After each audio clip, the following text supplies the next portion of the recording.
രാഷ്ട്രപതിയുടെ നയപ്രഖ്യാപനത്തിനുമേലുള്ള നന്ദിപ്രമേയ ചർച്ചയ്ക്ക് പ്രധാനമന്ത്രി നരേന്ദ്രമോദി രാജ്യസഭയിൽ മറുപടി പറയുകയാണ്. മോദിയുടെ പ്രസംഗത്തിനെതിരെ രാജ്യസഭയിൽ പ്രതിപക്ഷ ബഹളം ഉണ്ടായി. NDAയുടെ വിജയത്തെ പ്രതിപക്ഷം വില കുറച്ച് കാണിക്കുന്നു എന്നുള്ള വിമർശനം മോദി ഉയർത്തി. ഭരണഘടനയെ സംരക്ഷിക്കുമെന്ന പ്രതിപക്ഷ പ്രചാരണം ആത്മാർത്ഥതയില്ലാത്തതാണെന്നും പ്രധാനമന്ത്രി പറയുന്നു. ആദ്യം അദ്ദേഹത്തിന്റെ വാക്കുകളിലേക്ക്. आदरणीय सभापति जी, ये आज जो लोग जांच एजेंसियों को बदनाम कर रहे हैं, हल्ला मचा रहे हैं, मैं जरा उनकी याददाश्त पर जोर डालना चाहिए, मैं ऐसा उनका आग्रह करता हूं। जांच एजेंसियों का पहले दुरुपयोग कैसे होता था, कौन करता था, मैं जरा बताना चाहता हूं। मैं कुछ बयान आपके सामने रखता हूं। ये पहला बयान है 2013 का। बयान क्या है? कांग्रेस से लड़ना आसान नहीं है, जेल में डाल देगी, CBI पीछे लगा देगी। അതിനിടെ മല്ലികാർജ്ജുൻ ഖർഗെയെ സംസാരിക്കാൻ അനുവദിക്കാത്തതിൽ പ്രതിഷേധിച്ച് പ്രതിപക്ഷം സഭയിൽ നിന്ന് ഇറങ്ങിപ്പോയി. R രാധാകൃഷ്ണൻ ചേരുന്നുണ്ട് വിവരങ്ങളുമായി ഡൽഹിയിൽ നിന്ന്. RK, രാഹുൽ ഗാന്ധിക്കെതിരായ വിമർശനം ഇന്നും തുടരുന്നുണ്ട്, രാജ്യസഭയിലും തുടരുന്നുണ്ട്. പ്രധാനമന്ത്രി നരേന്ദ്രമോദി ബാലക് ബുദ്ധി എന്ന പരാമർശം ആവർത്തിക്കുന്നുമുണ്ട്.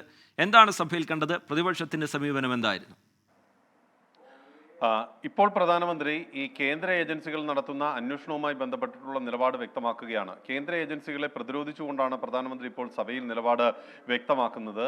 ഏത് ഘട്ടത്തിലാണ് ഈ കേന്ദ്ര ഏജൻസികളെ ഈ പ്രതിപക്ഷ പാർട്ടികളുടെ പിന്നാലെ അഴിച്ചുവിട്ടത് എന്നത് കോൺഗ്രസ് ആണ് മറുപടി പറയേണ്ടത്. ഇപ്പോഴത്തെ നടപടികളെല്ലാം കോടതിയുടെ ഭാഗമായിട്ട് ഉണ്ടായ നടപടികളാണ്, അല്ലാതെ BJP ഈ വിഷയത്തിൽ ഇടപെട്ടിട്ടില്ല. 2013 കോൺഗ്രസ് ആണ് പ്രതിപക്ഷ പാർട്ടികളുടെ പിന്നാലെ ഈ കേന്ദ്ര ഏജൻസികൾ അഴിച്ചുവിട്ടത് എന്ന് മറക്കരുത് എന്ന് പ്രധാനമന്ത്രി ഓർമ്മിപ്പിച്ചുകൊണ്ടാണ് അദ്ദേഹം പ്രസംഗം മുന്നോട്ട് കൊണ്ടുപോകുന്നത്. പ്രസംഗം ആരംഭിച്ച ഘട്ടത്തിൽ ഈ സർക്കാരിനെ തെരഞ്ഞെടുത്തത്, ജനങ്ങൾ വീണ്ടും സർക്കാരിനെ തെരഞ്ഞെടുത്തത് സർക്കാരിനുള്ള അംഗീകാരമാണ് എന്നതുൾപ്പെടെയുള്ള അവകാശവാദങ്ങൾ അദ്ദേഹം മുന്നോട്ട് വെച്ചു. ഇന്നലത്തേതിന് സമാനമായി കോൺഗ്രസിനെ 3 തവണ തുടർച്ചയായിട്ട് തോൽപ്പിച്ചത് രാഹുൽ ഗാന്ധിയുടെ ബാലകനെ പോലെയുള്ള ബുദ്ധിയാണ് എന്ന വിമർശനം അടക്കമുള്ള നിലപാടുകളും പ്രധാനമന്ത്രി സ്വീകരിച്ചു. രാജ്യത്ത് ഭരണഘടന സംരക്ഷിക്കാനെന്ന അവകാശവാദമാണ് കോൺഗ്രസ് ഇപ്പോൾ മുന്നോട്ട് വയ്ക്കാൻ ശ്രമിക്കുന്നത്. പക്ഷേ ഭരണഘടന വിരുദ്ധമായിട്ടുള്ള പാർട്ടി, ഭരണഘടനയെ ഒരു വിധത്തിലും അംഗീകരിക്കാത്ത പാർട്ടി അത് കോൺഗ്രസ് ആണ് എന്നത്